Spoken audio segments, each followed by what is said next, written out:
Hello everyone and welcome back to another video from Wake&Tech. In this video, I'm going to show you how to log into your account on Kotak Bank. So let's get started right away. First of all, open up your web browser and then in the address bar type in kotak.com and press enter. This will now take you into the official Kotak Bank website. Now from the home page, click on the login button at the top right corner and this will take you into the login portal. You can choose from net banking and the various other different accounts using the drop down menu.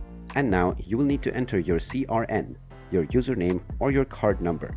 Go ahead and type in any one of these credentials and then type in the captcha code that you see underneath. Once you enter both of these details, click on the next button and you will be asked to enter your password. So type in your account password that you have set and then click on the login button once again. And now you will be logged into your Kotak Bank right away. In case you forgot your password, you can click on the Need Help option and you will be allowed to reset your login credentials. And there you have it. That is how easy it is to log into your account on Kotak Bank. If you find this video helpful, make sure you hit that like button and subscribe to our channel if you haven't done so already. Also ring that notification bell to never miss another update from us. Thank you for watching and I will see you again in the next video.